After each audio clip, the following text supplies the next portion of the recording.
UberConf 2023, our first Build Propulsion Lab ever. That's like the first day we're doing it, very excited. And today we have great guests, and including Jeanne Boyarsky, who is a legend, people. If you don't know, there are a lot of educational resources around Java. One of the first one and the most important ones back in the day was Java Ranch. And the Java Ranch, one of the most active and helpful moderators in Java Ranch was Jeanne. So a lot of greenhorns in Java started their journey into Java with Java Ranch and with your help. So they still do. So thank you from my heart and the entire community for the Java community that we have today. It's a lot thanks to you. The only thing that changed is we renamed it to Code Ranch because now there's so many languages. Right. So Java Ranch, if you look for it now, it will be Code Ranch, but you know what? The moose is the same. The moose is the same. Yeah, I have to keep the moose. Right. So that's like it's been probably like what, at least 20 years by now? Yeah, about that. Yeah. And you can find there everywhere. First of all, it's just a forum of friendly people who help other people, but there are also so many useful resources over there. Right? Yep. So, UberConf, are you speaking? I am, first time. Excellent. Oh, congratulations. What are we speaking about? I'm speaking about writing readable regular expressions and static analysis tools. Okay, so different talks. I have questions. Readable and regular expressions sounds like oxymoron to me.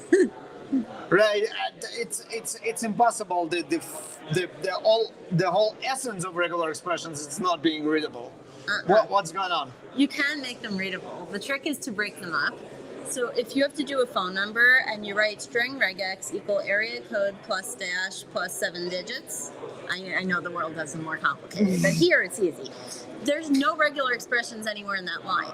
Then you define those variables, all right, fine, area code, / d squiggly 3. But by breaking it up, you've gotten the regular expression syntax out of where you have to define the business logic. You've made it easier to read. And even the summer intern is going to be able to say, you said that thing was 3 digits and it's 6 digits, what's up? Right, so it's not complicated and it's not something you have to load in your head all the time. You know what? That makes sense.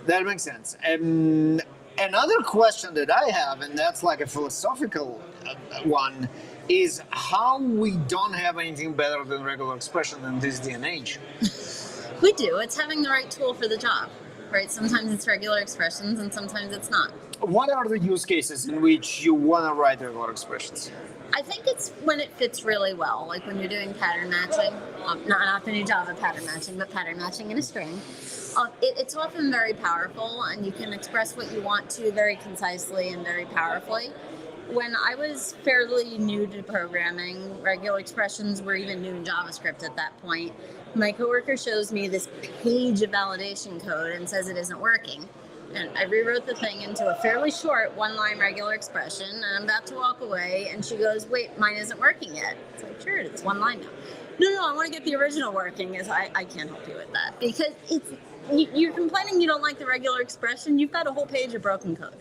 Right, so it's knowing the right tool for the job. And sometimes it's not a regular expression. Sometimes it's easier to chop up the string and just do contains on it. That's not wrong either. It's knowing what tool you should be using for the task at hand. That makes sense. And we spoke in the previous episode with Craig Wolves about it. And it was in a concept of using the right tools when we spoke about frameworks. Right.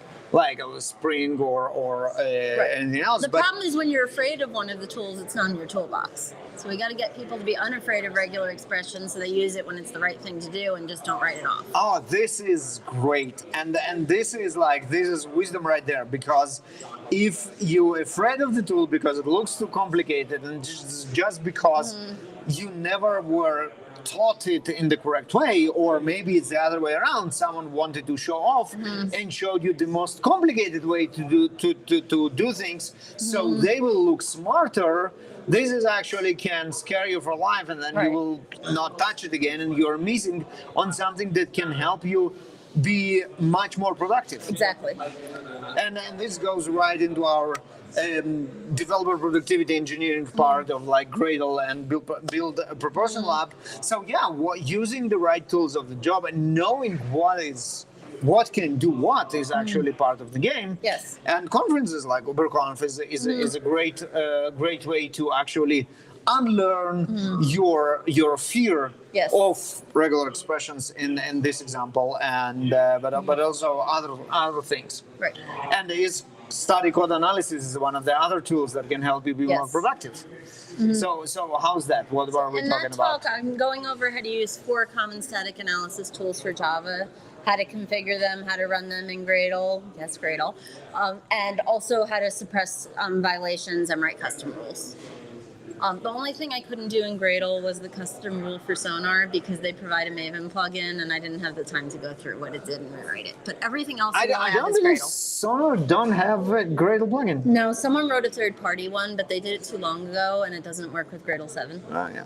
So it kind of makes sense. Evgeny Madrikov of Sonar, he's a long-time Maven kind of... But everything else, the example and the other 3 plugins, I use Gradle. Very nice. I use Maven more at work, so this was for fun. Tell me something. When I think about statistical analysis, I understand how you can integrate it in your build, but it's actually solved problem on the level of your IDE. Right, so you can configure the statistical analysis in your IDE, and then you can share your config throughout your team. Yes. So why do I need it in the build tool as well? Oh, well, you're getting it faster in your IDE, but you're getting the guarantee in the build tool. Locally, you don't know whether someone ignored it, or I'll do that later, or suppress it because it's not important. And granted, you can still suppress it in Sonar, but everyone can see, right? So you have that guarantee. Also, you have sometimes the rule isn't always right. Like one of the ones, back to regular expressions, is Sonar has a built-in rule that if you have a pattern that is not static, it warns you that the performance of it is less good.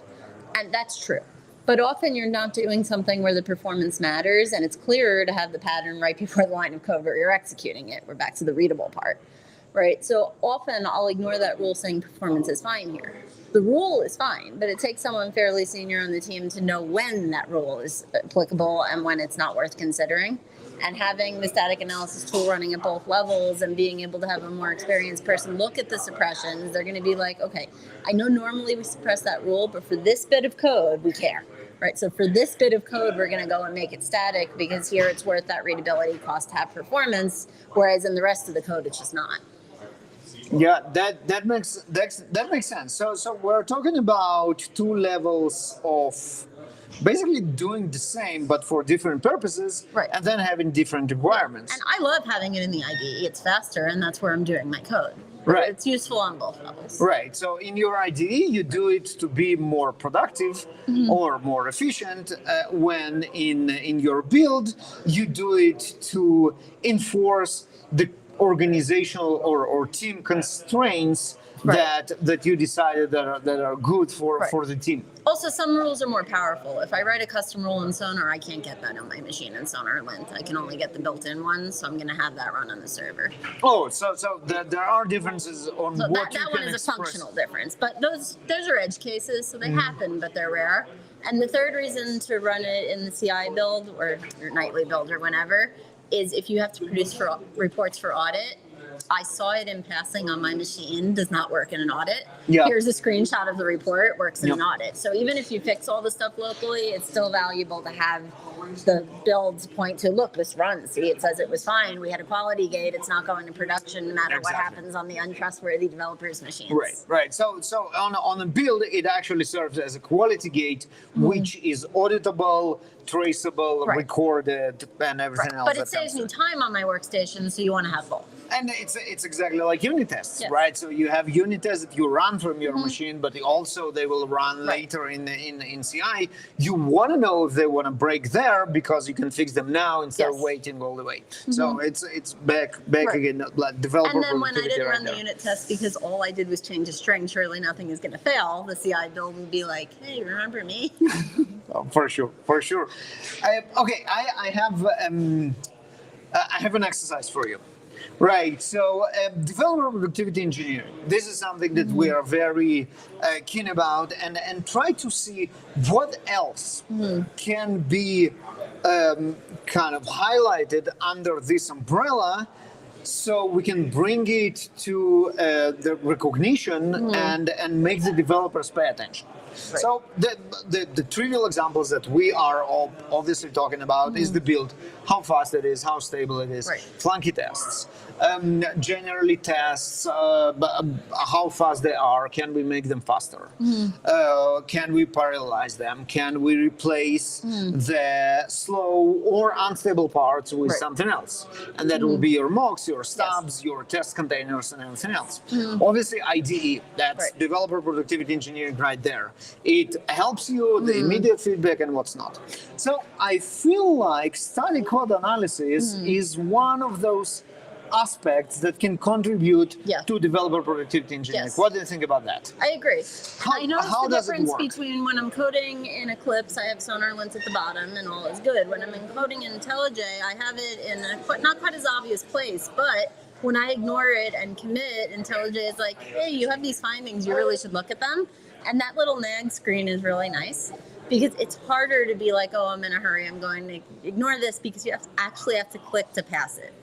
And I find that helps, especially the junior developers, is they'll be in a hurry and they'll be very proud it's done. And when it shows up, it's like, oh, if I commit this, someone's going to ask me about it later. Maybe I should just go do it now. And this actually brings me back to the idea that what we have in the quality gates later in the build, actually, if you shift it left and bring it locally, this is where the gains in development productivity are. Right. The gate is a safety net. It's not meant to be the first time you hear about it. But since you are going to be hit with that later, it's better for your productivity to take care of it now when you have immediate feedback. Absolutely. And this is why the tests that will run in CI, you want to run locally. The compile that will run in CI, you want to run locally. Security checks you might want to run locally. So if you know that you are going to hit the checks, whether you have vulnerabilities in your dependencies, it's better to see them in the IDE so you can react sooner and save this long feedback cycle and replace it with a short feedback cycle. Yes. So static code analysis is one of those. So basically, if I look at my allies in the quest for developer productivity, Sonar is a very big player in this. It is. The problem is it's not fast enough for a substantial code base to be part of your local build. Right? It's fine on my test project that I'm using for this conference because it's got like 4 classes in it. But when you use it for anything real, it takes long, not forever, but it takes long enough that you'd be waiting. And that's why I don't run it as part of CI locally. I run it at the end. Okay. But I know deep engineering is about speeding things up, but that particular tool. Oh, okay. Right, so, like you would need to use the same technique that you guys are using, where it knows what's changed and only scans that, and that's not how the tool currently works. Exactly. But what I hear is if we implement avoidance techniques, and we say like, don't run those checks because this code didn't change, or because there is no impact on it, we can speed it up. Faster. Excellent. All right. So we have work to do with Sonar. There are great people there. We will meet with them and hopefully we'll make it as fast as everything else in the local cycle, so it won't hold you down. And then it actually brings higher quality of code. And what's funny is they have the logic because Sonar lint works that way. Right, Sonar lint works on the open class, but then when you go back to the command line to run the build, it's like, oh, everything again. Okay. So they're close. Like they have logic for it. Okay. We need to have a chat with the Sonar Fox, and they're great folks. I know a lot of people there, and they are definitely will work something out. Jeanne, thank you very much for that. I think I personally learned a lot. It made me think in a different way, especially about static code analysis. And it was a pleasure, as usual. And we'll see you in future episodes of the Build Propulsion Lab. Awesome. Thank Thanks. you.